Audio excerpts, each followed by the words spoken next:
Madame, monsieur, bonjour, merci de votre présence et bienvenue surtout sur notre chaîne. Alors vous êtes plus de 30 000 à nous regarder régulièrement, mais n'hésitez pas surtout à transmettre à vos amis, à vos connaissances cette vidéo-là pour leur permettre également d'évoluer en même temps que vous.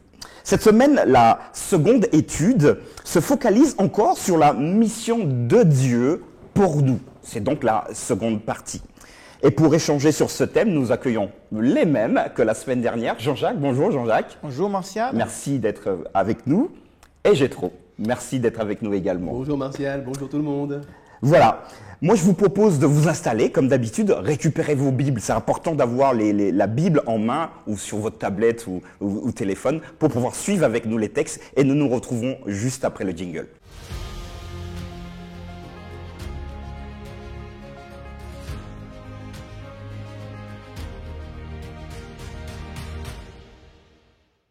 Voilà, nous sommes de retour les amis.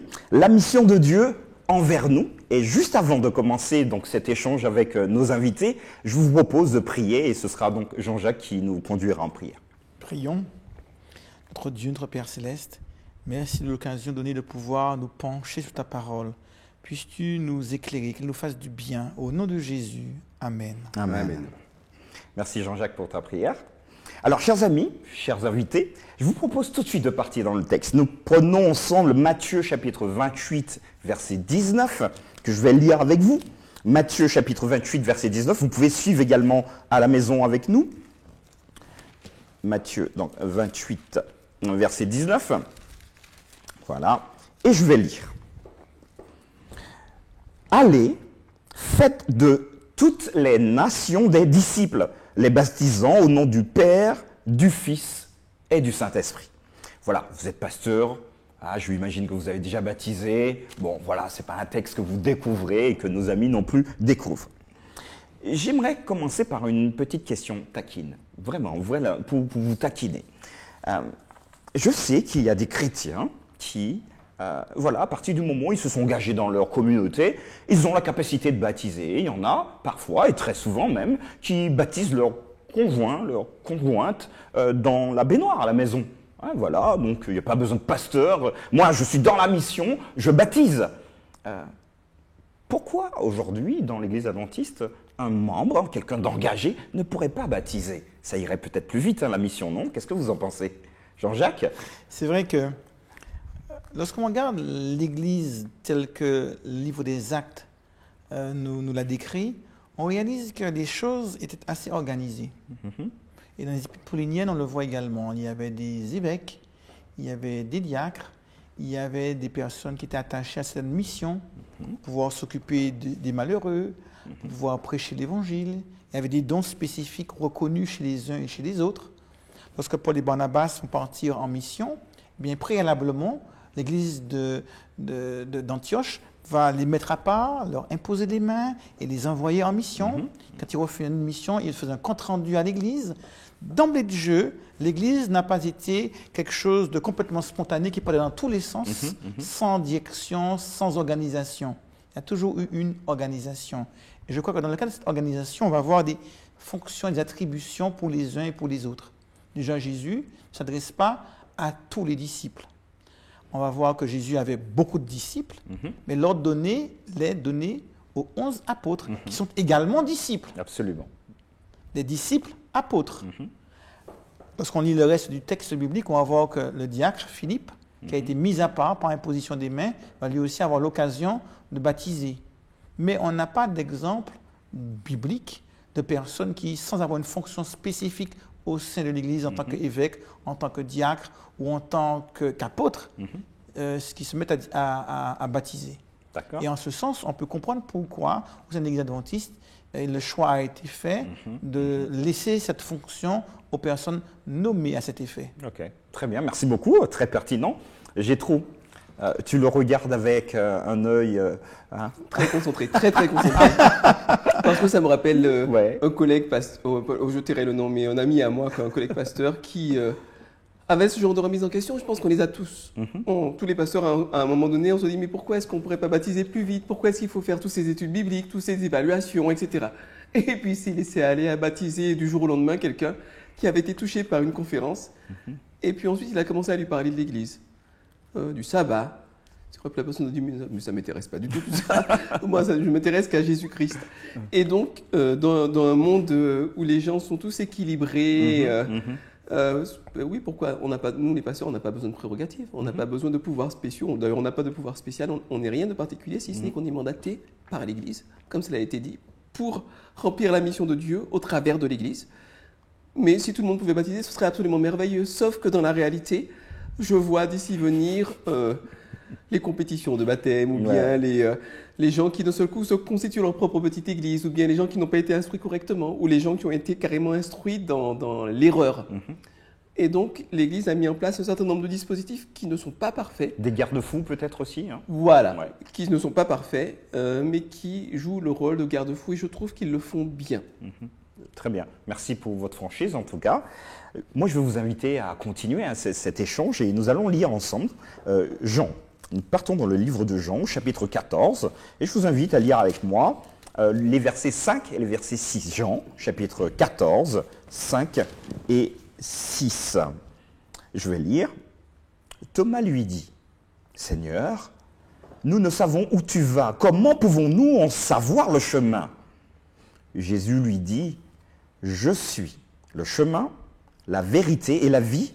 Nul ne vient au Père que par moi. » Voilà une déclaration forte de Jésus, hein, vraiment, très, très clairement. Il va donc dire, alors je vais modifier un tout petit peu le verset, « Je suis le chemin, je suis la vérité, je suis la vie. » Donc il concentre tout sur lui, Jésus. Quelle est la place du Saint-Esprit et de Dieu dans l'affaire ? Vraiment, là on parle de mission, je veux bien, mais ils font quoi les autres ? Ils surveillent. Qu'en pensez-vous ? Dieu, le Saint-Esprit, ils font quoi ? C'est vrai que lorsqu'on parle de la notion de la divinité, on aborde une question très complexe et qu'il faut l'aborder avec beaucoup, beaucoup d'humilité. Personne ne pourrait prétendre comprendre Dieu ou expliquer Dieu ou disséquer Dieu. Néanmoins, on comprend très bien que la Bible nous parle de Dieu le Père, de Dieu le Fils, de Dieu le Saint-Esprit, tout en affirmant qu'il n'y a qu'un seul Dieu. Montrant déjà là une incohérence du point de la logique humaine. C'est clair. 1 plus 1 plus 1, ça ne fait pas 3, ça fait 1. Mais on comprend également qu'il y a une synergie, une volonté de la divinité de pouvoir agir d'un commun accord pour le salut de l'humanité. On nous parle de Dieu le Père qui va mettre en place un plan, Dieu le Père qui envoie le Fils.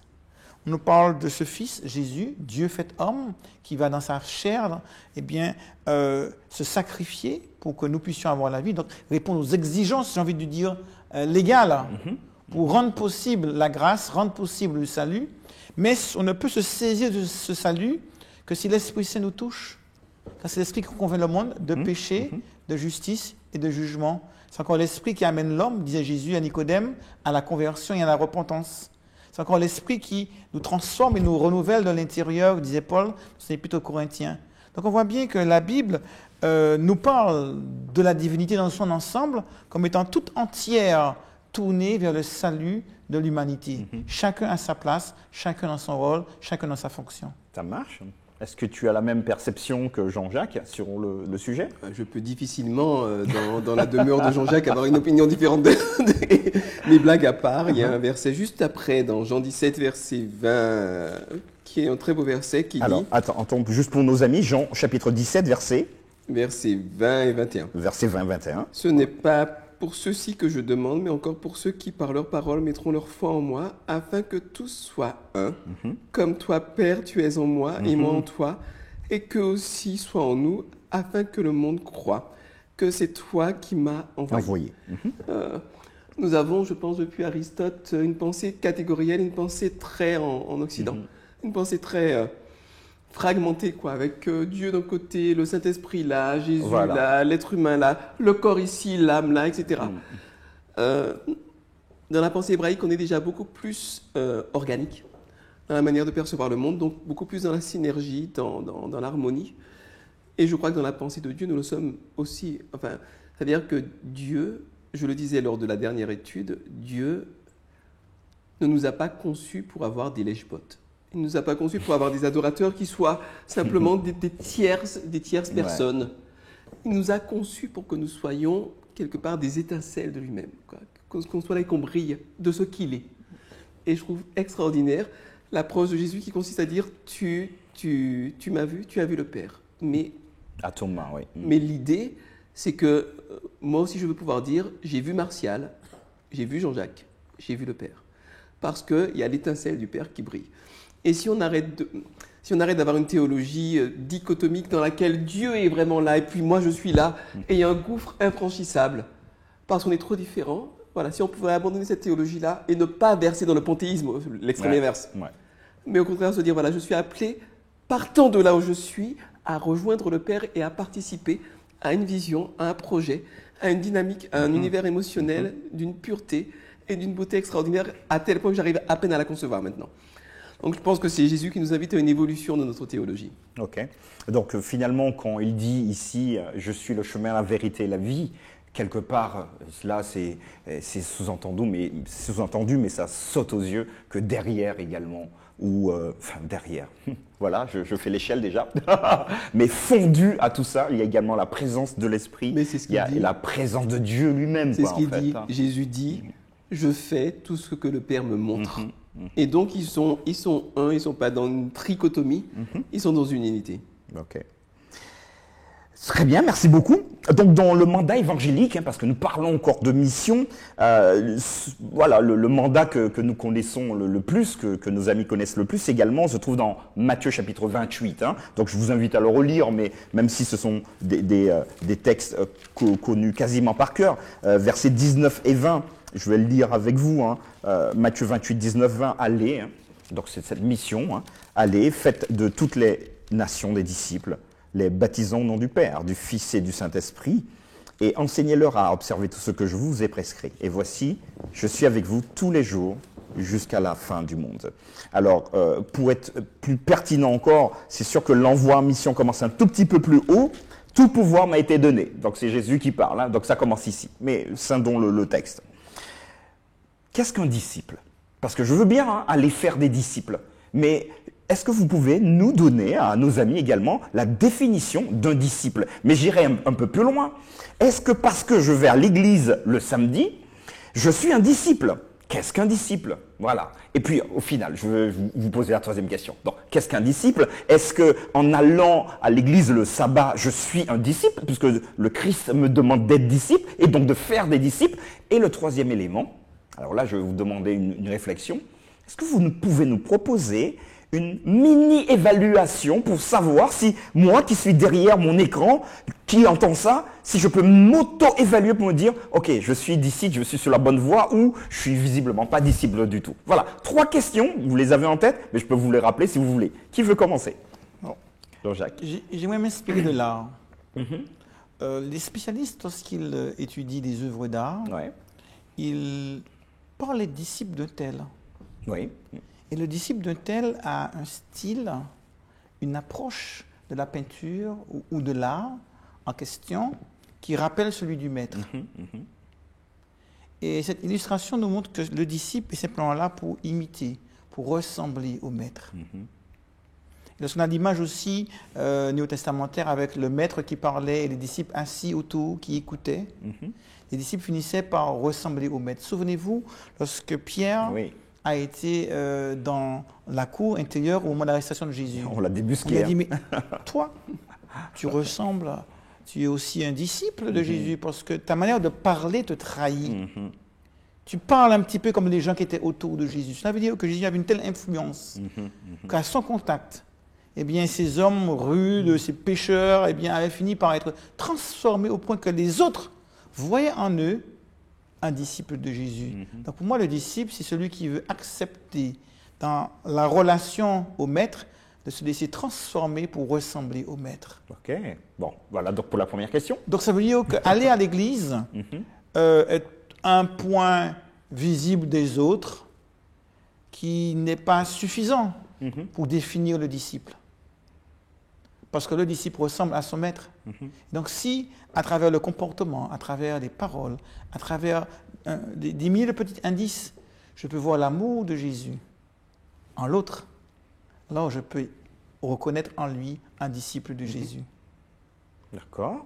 Alors la troisième question, on va peut-être la laisser pour Gétro. Alors, maintenant on a des amis qui nous regardent ils entendent la très belle démonstration de Jean-Jacques, ça coule de sens. Maintenant, il y en a peut-être qui ne sont pas à l'aise avec ça. Mais est-ce que tu peux leur donner déjà une parole de réconfort, hein, parce qu'il n'est pas question qu'ils éteignent tout de suite et qu'ils ne regardent plus, mais pour qu'ils puissent s'évaluer, pour se dire, ok, moi voilà, je peux aussi, moi, être un disciple du Christ. Ne vous évaluez pas. Ne vous préoccupez pas trop d'être un disciple. Occupez-vous des autres. Faites le bien.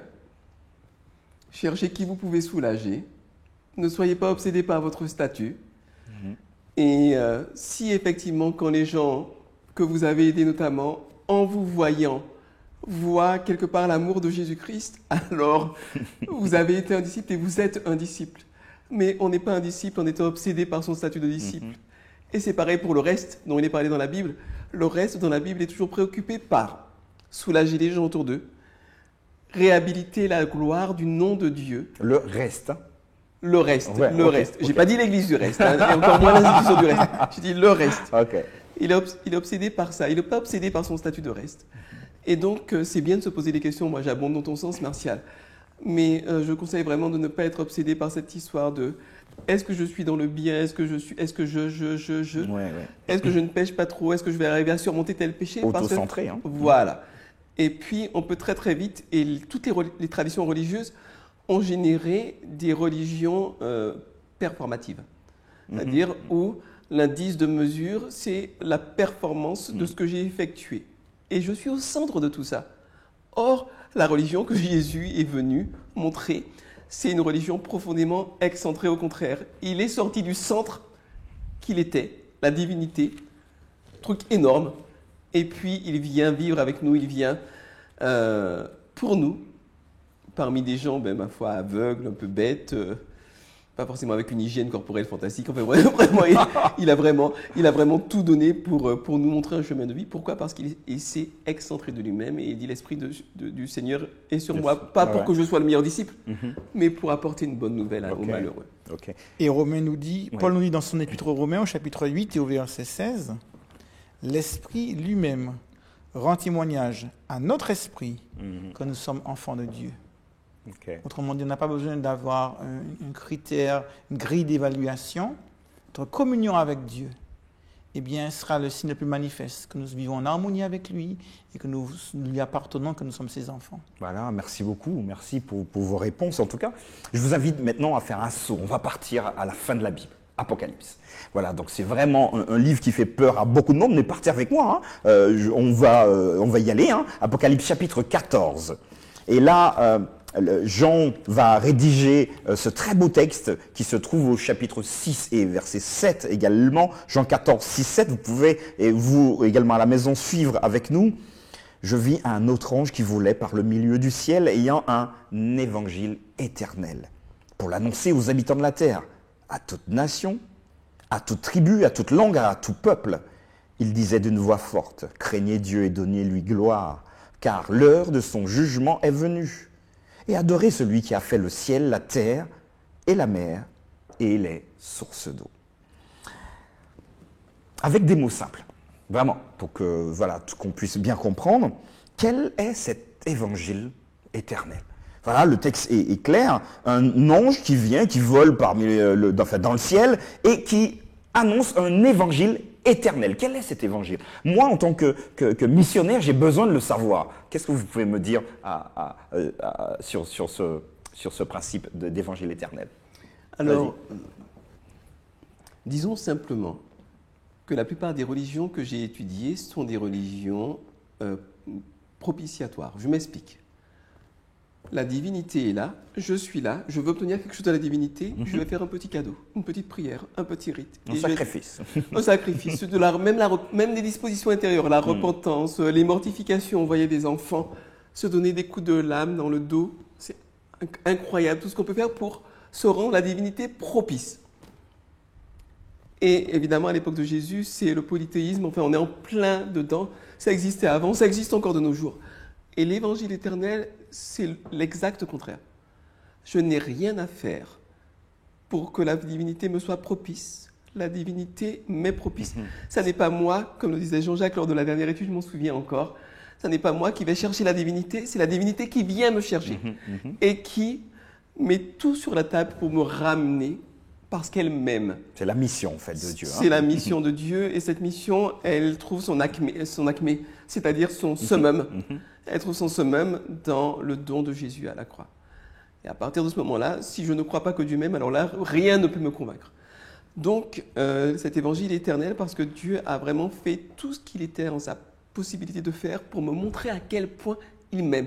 Et donc, rien ne pourra jamais gommer, enlever cet évangile. Ok, Jean-Jacques. C'est vrai que le milieu du ciel, d'une part, donc cette notion spatiale, éternelle, cette notion temporelle, nous montre que c'est vraiment au cœur. Ce message est au cœur de l'univers tout entier. Et toutes les créatures peuvent, à travers ce qu'a fait Dieu pour l'humanité, découvrir qui est vraiment Dieu, son amour sacrificiel pour ses créatures. Ça traverse l'espace, ça traverse le temps. Ok. En fait, c'est un absolu, hein. C'est un absolu. Ouais. C'est indépassable. Là, je suis vraiment en train de réfléchir, mais c'est vraiment impressionnant. C'est impressionnant de voir comment Dieu, je me rappelle encore la semaine dernière, tu le disais, il a tout mis sur la table. Oui. C'est Dieu qui met tout sur la table. C'est quand même incroyable. Et voilà, je suis vraiment en train de me demander, est-ce que nous avons vraiment pris conscience finalement de cette mission pour se dire, on va faire de notre maximum, de notre mieux, même si nous sommes limités, on l'a vu encore la semaine dernière, mais on va faire de notre mieux pour permettre à chacun d'être au contact du Maître. Voilà, c'est lui qui fait, c'est lui qui cherche l'homme, et moi je trouve ça génial. Voilà, bon, je ne l'avais pas préparé, mais là ça sort comme ça, parce que quand je vous écoute, voilà, il y a plein d'idées qui viennent, et donc je l'exprime comme ça. J'espère que ça va pour vous, mes chers amis, mais nous continuons donc cette étude. J'aimerais également vous poser une question, toujours sur Apocalypse chapitre 14, versets 6 et 7. Il y a quelque chose d'assez intéressant également. Le texte va également mettre en lumière un jugement. Moi, j'ai peur du jugement. Peut-être qu'il y en a qui ont peur du jugement. J'ai peur d'être jugé. Est-ce qu'on devrait avoir peur de ce jugement-là? Qu'est-ce que vous pouvez nous dire sur cette expression? C'est vrai que ce texte doit être mis en relation avec le chapitre qui précède, le chapitre 13, les chapitres qu'il y a juste après, les 15 et 16. Au chapitre 13, on nous parle d'une certaine tension, pression mise sur les enfants de Dieu pour que ceux-ci puissent adorer un autre que Dieu. Ce message-là remet les choses en perspective en disant, attention, celui qu'il faut adorer, c'est Dieu. Et en voilà la raison, il est créateur. Ouais. Et d'ailleurs, si vous en doutiez, sachez que son jugement s'apprête à être exécuté. Et les chapitres suivants nous parlent justement de jugement. On nous parle au chapitre 15, verset 4, parce que tes jugements ont été manifestés. Et ce jugement, entre autres, fait référence aux 7 derniers fléaux, aux 7 dernières plaies. À partir de là, on comprend que lorsqu'on parle du jugement de Dieu, il y a une dimension administrative, j'ai envie de dire, théologique, où chacun doit passer en jugement, chacun doit rendre compte. Le chapitre 20 de l'Apocalypse en parle bien, mais indépendamment de ça, déjà, juste avant le retour de Jésus, il y a aussi des choses assez terribles qui arriveront sur terre. Mais ce qui m'importe de dire ici, c'est que ces jugements terribles ne concernent pas les enfants de Dieu. Ok. Parce que lorsqu'on lit le chapitre 16, on nous dit que ceux qui sont frappés à chaque fois, ce sont ceux qui n'ont pas fait le choix de Dieu dans leur vie. Absolument. Donc, pour répondre à la question, nous n'avons pas à craindre cette première notion de jugement, parce que nous sommes protégés par Dieu. Okay. Quant à la notion un peu plus théologique, c'est rendre compte à Dieu des choix que nous aurions fait cette terre. Là encore, nous n'avons pas à craindre, parce que la Bible nous dit que c'est Jésus qui est notre avocat, qui est notre défenseur, qui nous représente auprès de Dieu. Et qu'en son nom, eh bien, nous sommes relaxés. Donc, quelles que soient les notions de jugement, qu'on le prenne du point de vue concret, pratique, par rapport au fléau, ou par rapport au jugement divin, on doit rendre compte à Dieu des choix que nous aurions fait dans cette vie. Celui qui fait le choix de Dieu, alors il est en toute sécurité, il n'a rien à craindre. Et c'est là le message de l'Apocalypse, justement.